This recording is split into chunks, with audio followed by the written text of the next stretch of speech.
सुखदं केवलं ज्ञानमूर्ते द्वन्द्वातीतं गगनसदृशं तत्त्वमस्यादिलक्ष्यम् एकं नित्यविमलाचलं सर्वदेशाक्षिभूतं भावातीतं त्रिगुणरहितं श्रीसद्गुरु नित्यतं नमामि। महायोगपीठे तटे भीमरत्यं वरं पुण्डलीकाय धातो मुनीन्द्रे समागततिष्ठन्तमहानन्दकन्दं परब्रह्मलिङ्गं भजे पाण्डुरङ्गाकरु प्रथमनमन दुसरे चरणा संताचिया कृपाधाने कथेचा विस्तारो बाबाजी सद्गुरु दास तुकाराम। ओम नमो ज्ञानेश्वरा, ओम नमो ज्ञानेश्वरा, करुणाकरा दयाळा, तुमचा अनुग्रह लादलो पावन झालो चराचरी। मी कळा कुसरी काय जनेने बोलतो अति भाविका। नमो सद्गुरु तुकिया ज्ञान दीपा, नमो सद्गुरु सच्चिदानंद रूपा, नमो सद्गुरु भक्त कल्याण मूर्ते, गुरु भास्करा पूर्ण कीर्ते। गुरुर्ब्रह्मा गुरुर्विष्णु गुरुर्देवो महेश्वरा, गुरुर् साक्षात् परब्रह्म तस्मै ಶ್ರೀ ಗುರವೇ ನಮಃ। ಪ್ರಥಮದಲ್ಲಿ ಭಗವಂತನ ಚರಣಗಳಲ್ಲಿ ಅನಂತ ನಮನ ಅನುಸರಿಸಿ ಯಾವ ಅದ್ವೈತ ಸಂಪ್ರದಾಯದ ಸಮಸ್ತ ಗುರುವರರ ಶ್ರೀ ಚರಣಗಳಲ್ಲಿ ಅನಂತ ನಮನ ಅನುಸರಿಸಿ ಬಸವಾದಿ ಶರಣರ ಪ್ರಥಮರಲ್ಲಿಯೂ ಅನಂತ ನಮನವನ್ನು ಸಲ್ಲಿಸುತ್ತಾರೆ. ಬೆಳಗಿನ ಜಾವ ಶ್ರವಣಕ್ಕೆ ಉಪಸ್ಥಿತರಿರುವ ಎಲ್ಲ ಸಂತ ಮಹಂತರೇ, ತಾಯಂದಿರೇ, ಯೋಗಿ ಧ್ಯಾನಿ ಮುನಿ ತಮ್ಮೆಲ್ಲರ ಚರಣಗಳಿಗೂ ಅನಂತ ನಮನವನ್ನು ಸಲ್ಲಿಸಿ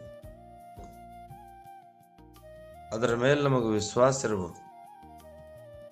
ಹಂಗ ವಿಶ್ವಾಸ ಇತ್ತಂದ್ರೆ ಅದಕ್ಕೆ ಶ್ರದ್ಧಾ ಅಂತಾರ. ಹಾಗಾಗಿ ನಮ್ಮ 10 ಇಂದ್ರಿಯಗಳಿಗೆ ತಿಳಿಗೊಡದಂಗ ನೀವು ಶ್ರವಣ ಮಾಡ್ರಿ ಅಂತ ನಿನ್ನೆ ಹೇಳಿದರು. 10 ಇಂದ್ರಿಯಗಳು 5 ಜ್ಞಾನೇಂದ್ರಿಯ, 5 ಕರ್ಮೇಂದ್ರಿಯ.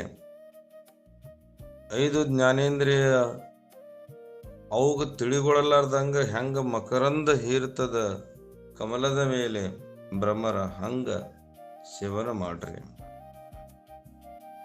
5 ಜ್ಞಾನೇಂದ್ರಿಯಗಳು ಶ್ರೋತ್ರ, ತ್ವಚಾ, ಚಕ್ಷು, ಜಿಹ್ವ, ಘ್ರಾಣ. ಶ್ರೋತ್ರ, ತ್ವಚಾ, ಚಕ್ಷು, ಜಿಹ್ವ, ಘ್ರಾಣ. ಶ್ರೋತ್ರ ಅಂದ್ರ ಕಿವಿ, ತ್ವಚಾ ಅಂದ್ರ ಚರ್ಮ, ಚಕ್ಷು ಅಂದ್ರ ಕಣ್ಣು, ಜಿಹ್ವ ಅಂದ್ರ ನಾಲಿಗೆ, ಘ್ರಾಣ ಅಂದ್ರ ಮೂಗು. ಇವು ಜ್ಞಾನೇಂದ್ರಿಯಗಳು. ಇನ್ನು 5 ಕರ್ಮೇಂದ್ರಿಯಗಳು ವಾಕ್, ಪಾಣಿ, ಪಾದ, ಉಪಸ್ಥ, ಗುಧ. ವಾಕ್ ಅಂದ್ರೆ ವಾಣಿ, ಪಾದ ಅಂದ್ರ ಹಸ್ತ, ಪಾದ ಅಂದ್ರ ಕಾಲು, ಉಪಸ್ಥ ಅಂತ ಹೇಳಿದ್ರ ತ್ವಚೇಂದ್ರಿಯ, ಗುದ ಮಲೇಂದ್ರಿಯ. ಈಗ 5 ಕರ್ಮೇಂದ್ರಿಯ, 5 ಜ್ಞಾನೇಂದ್ರಿಯ. ಈ 10 ಇಂದ್ರಿಯಗಳಿಗೆ ತಿಳಿಗೊಡದಂತೆ ನೀವು ಗೀತಾ ಶ್ರವಣ ಮಾಡ್ರಿ ಅಂತ ಹೇಳ್ತಾ ಬಂದರು. ಇವತ್ತು ಮುಂದುವರೆದು 59ನೇ ಓವಿ ಏನ್ ಹೇಳ್ತಾರ ಮಾವಲಿ ಅವರು ವಿಚಾರ ಮಾಡ.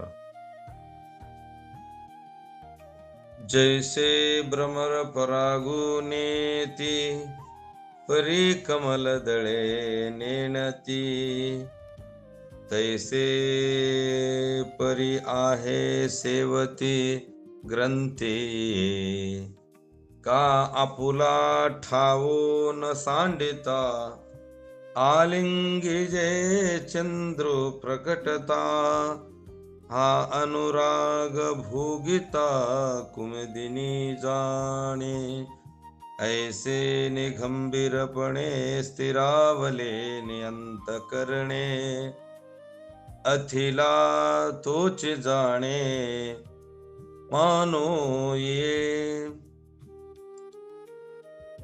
ಯಾವ ಪ್ರಕಾರ ಭ್ರಮರಗಳ ಕಮಲದಳಕ್ಕೆ ತಿಳಗೊಡದಂತೆ ಅದರೊಳಗಿನ ಪುಷ್ಪರೇಣು ಸೇವಿಸುತ್ತದೆಯೋ ಅದೇ ಪದ್ಧತಿಯಿಂದ ಈ ಗ್ರಂಥದಲ್ಲಿ ತತ್ವ ಸೇವನೆ ಮಾಡಬೇಕು ಅಂತ.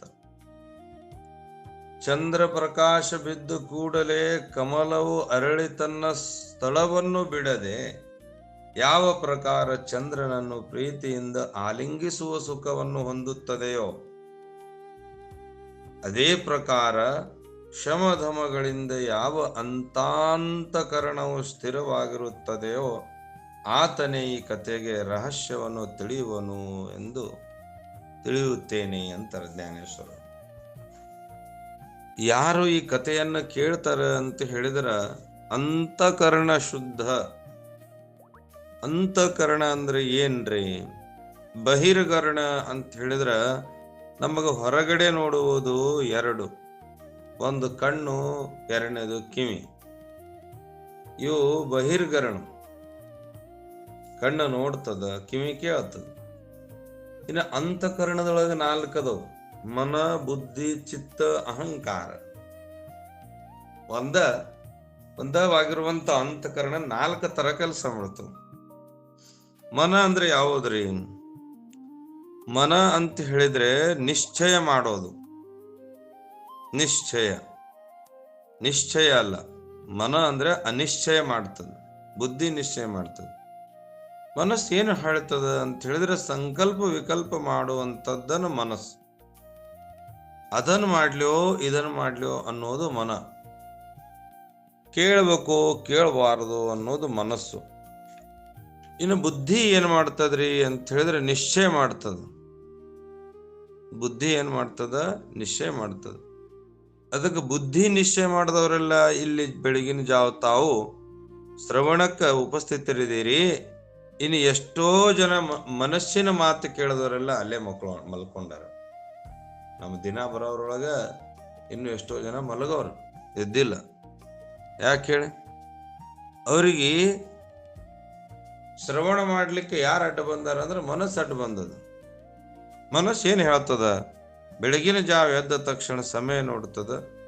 ಸಮಯ ನೋಡಿ ಇವತ್ತು ಮಲಗಿದ್ರಾತು, ಇವತ್ತು ನಾನು ಏನ್ ಕೇಳಲಿಕ್ಕಂದ್ರೆ ನಡೀತದ ಅನ್ನುವಂಥ ಮನಸ್ಸಿನ ಮಾತು ಕೇಳಿದವರೆಲ್ಲ ಮಲಗಿದ್ದಾರೆ.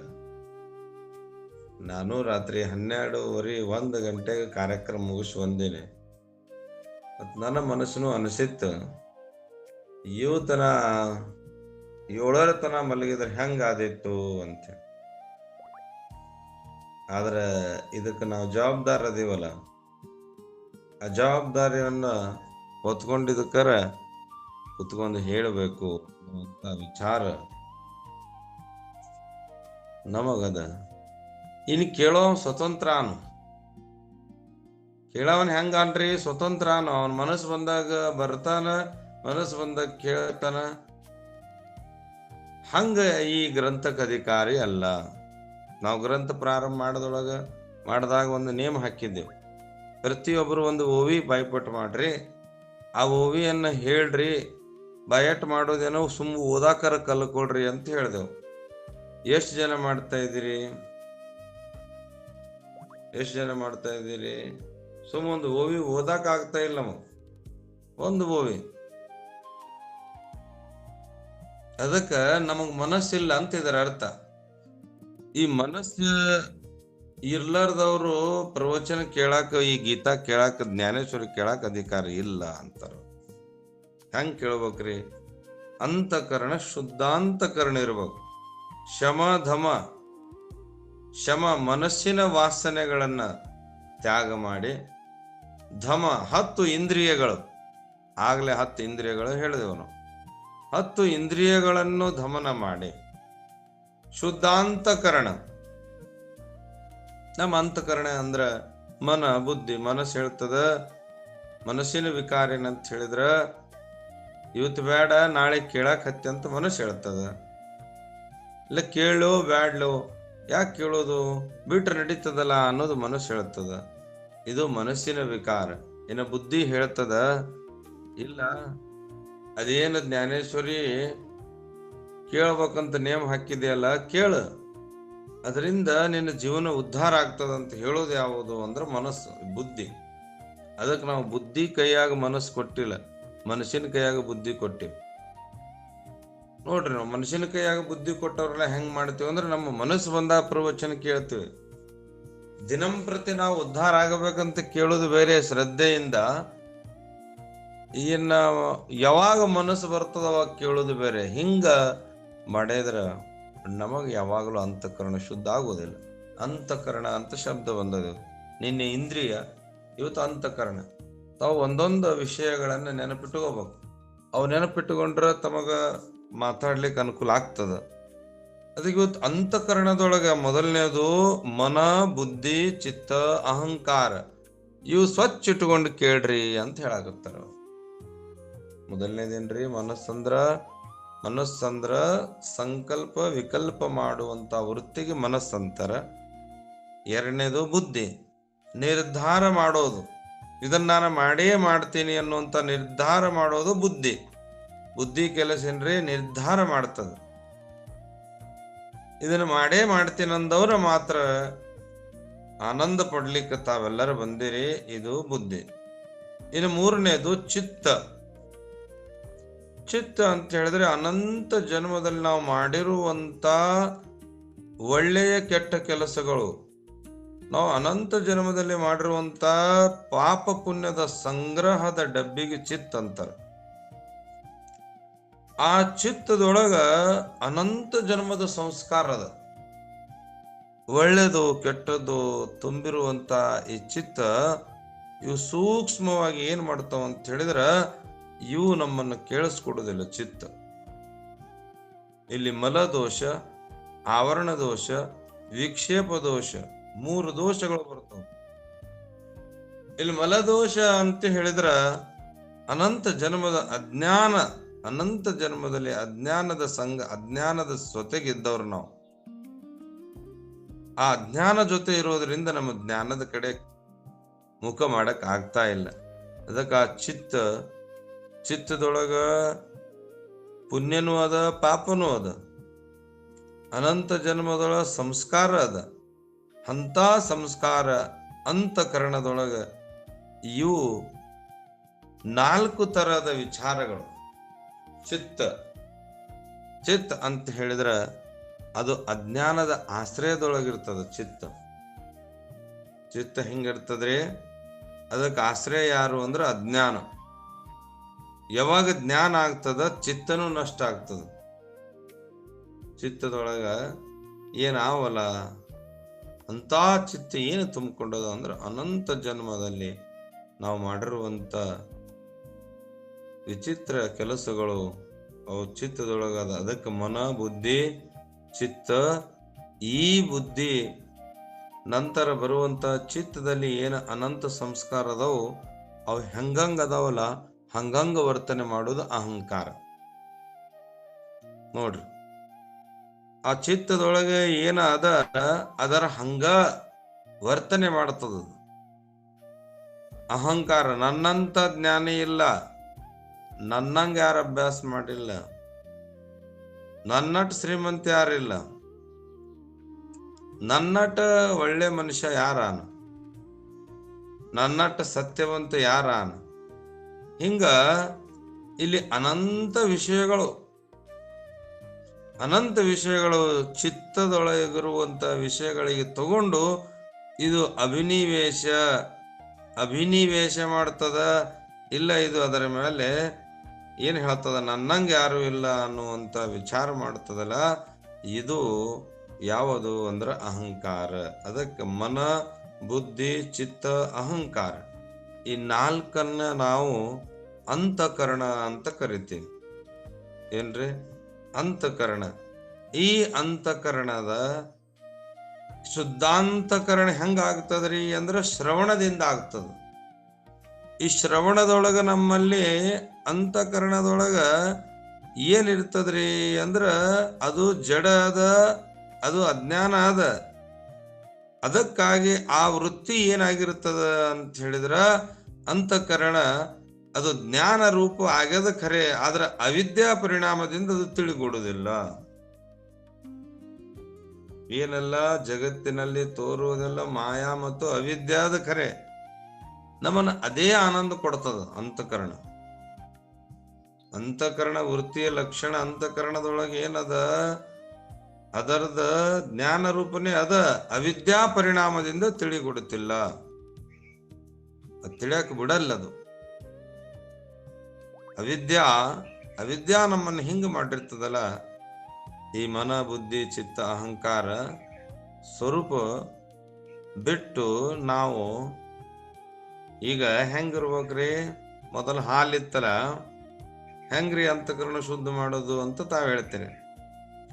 ಹೆಂಗ ಶುದ್ಧ ಮಾಡೋದು ಅಂತ ಹೇಳಿದ್ರ, ಹಾಲು ಇರ್ತದ ಮೊದಲು. ಈಗ ಹಾಲು ಕಾಸಿದ ನಂತರ ಏನು ಮೊಸರು ಆಗ್ತದಲ್ಲ, ಹಂಗ ಮುಂದ ಮೊಸರಾದ್ಮೇಲೆ ಏನ್ ಮಾಡೋದ್ರಿ? ಆ ಅವಿದ್ಯೆಯಿಂದ ವಿದ್ಯೆ ತಿಳ್ಕೊಳ್ಳೋದು. ಅಂದ್ರ ಆ ಮೊಸರಿಗೆ ಕಡಗೋಲು ಹಾಕಿ ಕಡದಾಗ ಹೆಂಗ ಬೆಣ್ಣೆ ಬರ್ತದ, ಮಜ್ಜಿಗೆ ಒಂದ್ ಕಡೆ ಆಗ್ತದಲ್ಲ, ಆ ತರ ಹಾಲಿನಿಂದ ಮೊಸರಾಗಿ, ಮೊಸರಿನಿಂದ ಆ ಕಡಗೋಲು ಹಾಕಿ ಬೆಣ್ಣೆ ಆದಾಗ ಹೆಂಗ ಅದರದ ಕೆಳಗಡೆ ಭಾಗ ಬೇರೆ, ಮೇಲೆ ತೇಲುವುದು ಬೇರೆ, ಹಾಗೆ ಜ್ಞಾನವನ್ನ ಆದಾಗ ಅದರ ಪರಿಣಾಮ ನಮ್ಗೇನಾಗ್ತದ? ಈ ಮಾಯಾ ಶುದ್ಧ ಏನಾಗ್ಯದ್ರಿ ಇಲ್ಲಿ ಜೀವಕ್ಕ? ಶುದ್ಧ ಸತ್ವಗುಣ ಮಾಯಾ ಈಶ್ವರ ಅನ್ನಿಸ್ಕೊಂಡಾನ, ಮಲಿನ ಸತ್ವಗುಣ ಅಂತಃಕರಣ ಅನ್ನಿಸ್ಕೊಂಡದ. ಮಲಿನದ ಅಂತಃಕರಣ ಮನ, ಬುದ್ಧಿ, ಚಿತ್ತ, ಅಹಂಕಾರ. ಅಂತಃಕರಣ ಏನಾಗ್ಯದ್ರಿ? ಮಲಿನ ಸತ್ವಗುಣ ಜೀವ. ಅದಕ್ಕ ಈ ಜಡ ಏನ್ ಕಾಣಕತ್ತಾನ ಇಲ್ಲಿ? ಚೇತನದಂತೆ ಪರಿಣಾಮ ತೋರುವಂತ ಅಂತಃಕರಣ ತಾನು ಯಾರು ಒಂದು ತಿಳಿಯದೇ ಇಲ್ಲವ. ಅಂತಃಕರಣ ತಾನು ಯಾರು ಅಂತ ತಿಳಿಗೊಡುದಿಲ್ಲ. ಅಂತಃಕರಣ ಮನ, ಬುದ್ಧಿ, ಚಿತ್ತ, ಅಹಂಕಾರ ಈ ನಾಲ್ಕು ಯುಕ್ತವಾಗಿರುವಂತ ಶುದ್ಧಾಂತಕರಣದಿಂದ ಶ್ರವಣ ಮಾಡ್ರಿ. ಹೇಗೆ ಯಾವ ಪ್ರಕಾರ ಬ್ರಹ್ಮರುಗಳು ಕಮಲದಳಕ್ಕೆ ತಿಳಿಗೊಡದಂತೆ ಅದರೊಳಗಿನ ಪುಷ್ಪರೇಣು ಸೇವಿಸುತ್ತದೆಯೋ ಹಾಗೆ ಈ ಗ್ರಂಥ ತತ್ವ ಸೇವನೆ ಮಾಡಬೇಕು ಅಂತ ಹೇಳ್ತಾ ಬರ್ತಾರೆ. ಹಾಗೆ ಅಂತಃಕರಣ ಅಂತ ಹೇಳಿದ್ರೆ ಈ ಮನ, ಬುದ್ಧಿ, ಚಿತ್ತ, ಅಹಂಕಾರದ ಅಂತಃಕರಣ ಇದನ್ನ ಹೇಗ್ರಿ ನಾವು ತಿಳಿಗೊಡುದು? ಶುದ್ಧಾಂತಕರಣ ಹೇಗೆ ಮಾಡೋದು ಅಂದ್ರೆ, ಹಾಲು ಹೋಗಿ ಮೊಸರಾದಂತೆ, ಆ ಮೊಸರು ಹೋಗಿ ಬೆಣ್ಣೆ ಆದಂತೆ, ಬೆಣ್ಣೆ ಹೋಗಿ ತುಪ್ಪ ಆದರೆ ಅದು ಜ್ಞಾನದಿಂದ ಅವಿದ್ಯಾ ಏನಾಗ್ತದ್ರಿ ಅಲ್ಲಿ ಅಂದ್ರೆ ಬಿಟ್ಟು ಹೋಗ್ತದ. ಅದರ ಪರಿಣಾಮ ಇಲ್ಲಿ ಮೊದಲು ಏನಿತ್ತು ಅದರ ನಂತರದ ಪರಿವರ್ತನೆ. ಹಾಗೆ ಮನುಷ್ಯನ ವಿಕಾರ ಮನಸ್ಸು ಏನ್ ಮಾಡ್ತದ ಅಂತ ಹೇಳಿದ್ರೆ ಸಂಕಲ್ಪ ವಿಕಲ್ಪ ಮಾಡ್ತದ, ಬುದ್ಧಿ ನಿಶ್ಚಯ ಮಾಡ್ತದ. ಇನ್ನ ಚಿತ್ತ ಅನಂತ ಜನ್ಮದೊಳಗ ಸಂಸ್ಕಾರ ಹೆಂಗದ ಹಂಗ ನಮ್ಮನ್ನು ವರ್ತನೆ ಮಾಡಿ ಅಹಂಕಾರ ಈ ತರ ಮಾಡುವುದರಿಂದ ಈ ಶುದ್ಧಾಂತಕರಣ ಇಲ್ಲದೆ ಸ್ಥಿರವಾಗಕ್ ಸಾಧ್ಯನೇ ಇಲ್ಲ. ನಮ್ಮ ಮನಸ್ಸು ಸ್ಥಿರ ಅಂತ ಹೇಳಿದಾರಲ್ಲಿ, ಸ್ಥಿರ ಅಂದ್ರೆ ಯಾವಾಗ ಆಗ್ತದ್ರಿ? ಶಮ ಧಮ. ಶಮ ಮನಸ್ಸಿನ ವಾಸನೆ ತ್ಯಾಗ ಮಾಡಿ, ಧಮ ದಶೇಂದ್ರಿಯಗಳನ್ನು ನಾವು ಶುದ್ಧ ಕೆಲಸಕ್ಕೆ ಹಚ್ಚಿ, ಇನ್ನು ಆಗ ಇವು ಎರಡೂ ಮಾಡೋದ್ರಿಂದ ಮೂರನೇದು ಪ್ರಾಪ್ತಿ ಯಾವ್ದಾಗ್ತದ? ಉಪರತಿ. ಉಪರತಿ ಅಂದ್ರೆ ಶಬ್ದದ ಅರ್ಥ ಈ ಲೋಕದ ಸಮಸ್ತ ವ್ಯವಹಾರಗಳು ದೋಷಯುಕ್ತವಾಗಿರುತ್ತವೆ ಅಂತ ನಮಗದರ ಅರಿವಾಗಬಹುದು. ಇದೇನ ಈ ಲೋಕದ ಮಾಯಾ ಅಧೀನದೊಳಗಿರುವಂತ ಜೀವ ಇವು ಏನಾಗಿರ್ತಾವ್ರಿ ಅಂತ ಹೇಳಿದ್ರ ಇವು ದೋಷ ಕೂಡಿರ್ತಾವ, ದೋಷದಿಂದದವು. ಅದರ ಶುದ್ಧ ವಿಷಯ ನಮಗ ತಿಳಿಬೇಕು. ಅದು ತಿಳಿತಂದ್ರ ನಮಗ 4ನೇದು ಪ್ರಾಪ್ತ ಆಗ್ತದ. ಅದರ ಹೆಸರು ತಿತಿಕ್ಷಾ. ದ್ವಂದ್ವ ಧರ್ಮಗಳು, ಮಾನ ಅಪಮಾನ, ಸುಖ ದುಃಖ, ಶೀತ ಉಷ್ಣ, ಇವು ದ್ವಂದ್ವ ಧರ್ಮದಲ್ಲಿ ಕಂಗೆಡದೆ ಸಮಚಿತ್ತನಾಗಿರ್ಬೇಕು. ಆಗ ಶಮಧಮ ಉಪರತಿ.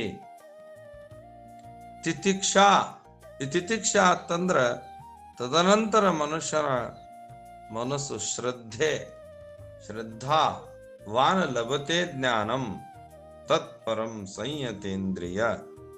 ಜ್ಞಾನಂ ಲಬ್ಧ ಪರಂ ಶಾಂತಿ ಅಚಿರೇನಾದಿ ಅಧಿಗಚ್ಚತಿ. ಶ್ರದ್ಧಾವಾನ್ ಲಭತೆ ಜ್ಞಾನಂ. ತತ್ಪರ ಅಂದ್ರೆ ಮಗ್ನ ಆಗಿರ್ಬೇಕು. ನಾವು ಪ್ರೀತಿಲಿಂದ ಆಲಿಂಗನ ಮಾಡಕೋ ಹಂಗ ಅಲ್ಲಿ ಚಂದ್ರ ಪ್ರಕಾಶ ಬಿದ್ದು ಕೂಡಲೇ ಕಮಲದಳವು ತನ್ನ ಸ್ಥಳವನ್ನು ಬಿಡದೆ ಯಾವ ಪ್ರಕಾರ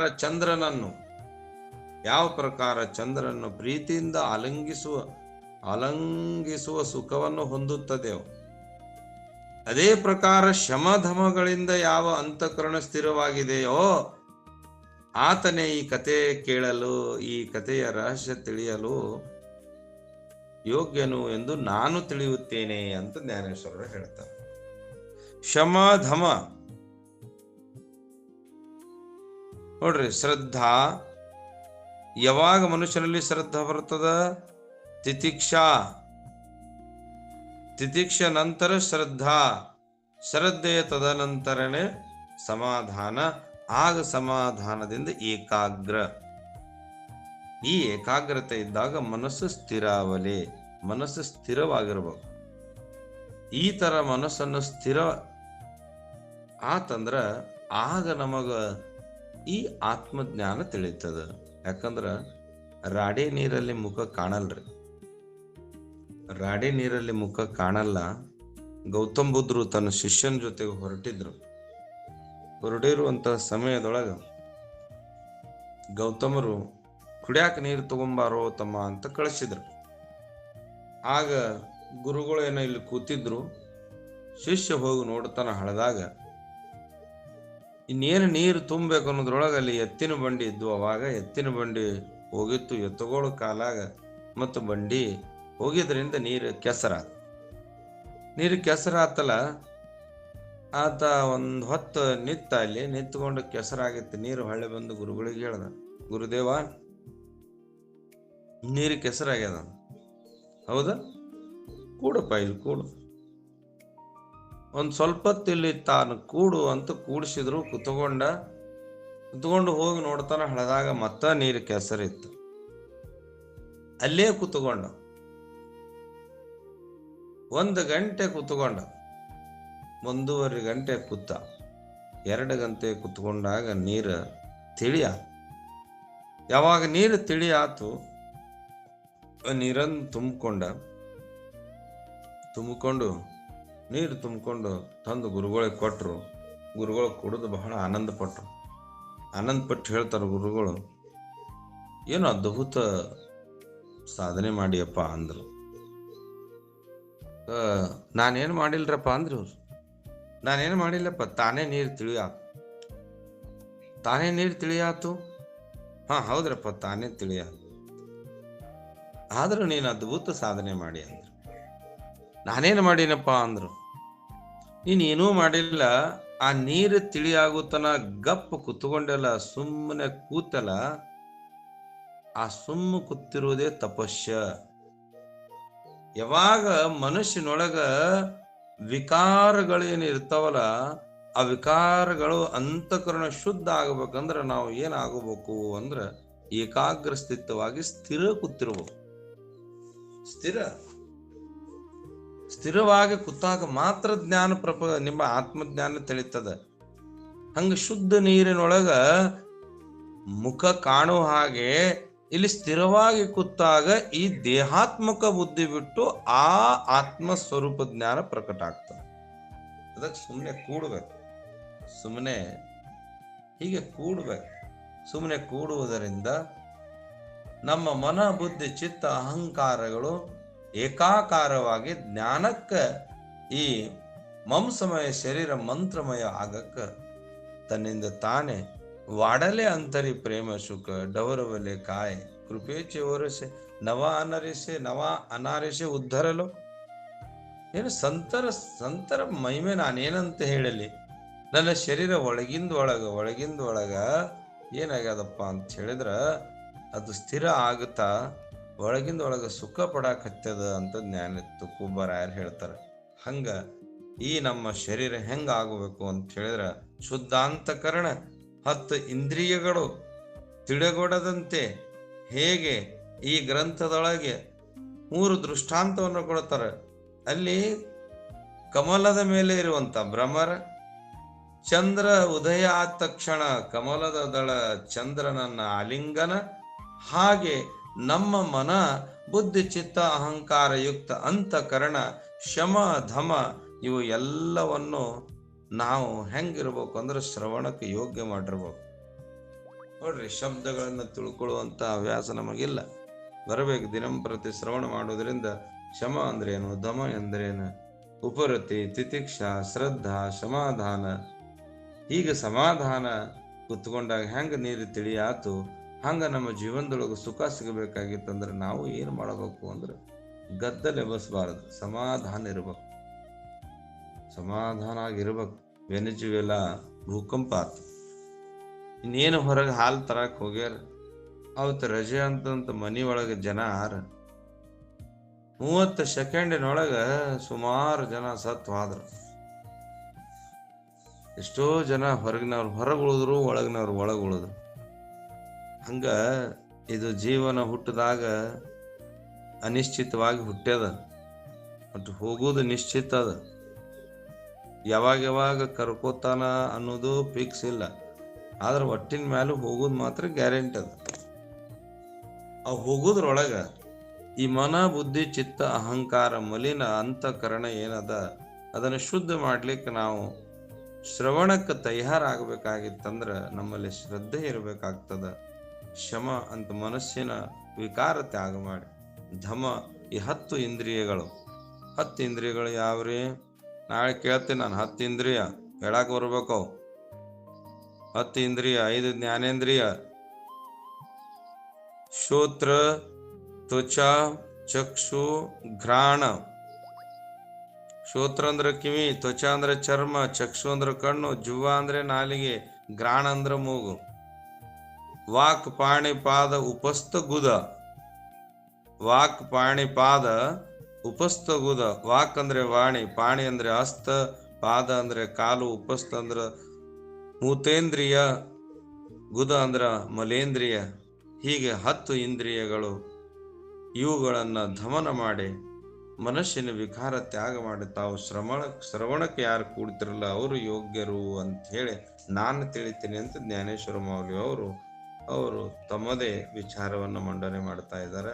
ಅದಕ್ಕಾಗಿ ನಾವು ಸಹ ಶಮಧಮ ಮತ್ತು ಅಂಥ ಶುದ್ಧಾಂತಕರಣದಿಂದ ಶ್ರವಣಕ್ಕೆ ಯೋಗ್ಯರಾಗೋಣ ಅನ್ನುವಂಥ ಮಾತನ್ನು ಹೇಳ್ತಾ, ಯಾಕಂತ ಹೇಳಿದ್ರೆ ಒಂದು ಯಾವುದಾದ್ರೂ ಮಹಾನ್ ವಿಷಯಗಳು ತಿಳ್ಕೊಳಕ್ ಹೋದಾಗ ನಮ್ಮಲ್ಲಿ ಏಕಾಗ್ರ ಮತ್ತು ಸ್ಥಿರತೆ ಇರ್ಬೇಕು. ನಾವು ಇವತ್ತು ಬಂದೆವು, ನಾಳೆಗೆ ಬರಲಿಲ್ಲ, ಅಚಿನಾಡದ ಬಂದೆ ಅನ್ನುವಂಥದ್ದು ಇವೇನು ನಮ್ಮ ಮನುಷ್ಯನ ವಿಕಾರ ಅದಾವಲ್ಲ, ಇವು ಬಿಟ್ಟು ಬಿಡ್ರಿ. ಕೇಳೋರಿದ್ರ ದಿವಸ ಕೇಳ್ರಿ, ಕೇಳಾಕ ಮನಸ್ಸಿಲ್ಲ ಅಂದ್ರೆ ಬಿಟ್ಟು ಬಿಡ್ರಿ ಅಂತ ವಿಷಯ ನಾವೆಲ್ಲರೂ ಏನು ಮಾಡಬೇಕು? ಶ್ರದ್ಧೆಯಿಂದ ಕೇಳಾಕ ನಮ್ಮಲ್ಲಿ ಉತ್ಸಾಹ ಇರಬೇಕು ಅನ್ನುವಂಥ ಮಾತನ್ನು ಹೇಳ್ತಾ, ಮೌಲ್ಯವರು ಹಿಂಗೆ ಶ್ರವಣ ಮಾಡ್ರಪ್ಪ ಅನ್ನುವಂಥ ಮಾತನ್ನು ಏನು ನುಡಿಸಿರುವಂಥ ನುಡಿಗಳು ಕೃಷ್ಣಾರ್ಪಣ ಭಗವಂತನಿಗೆ ಅರ್ಪಣೆ ಮಾಡಿ ಮೌಲ್ಯವರ ಚರಣಗಳಿಗೂ ಸಮರ್ಪಣೆ ಮಾಡಿದ್ದಾರೆ.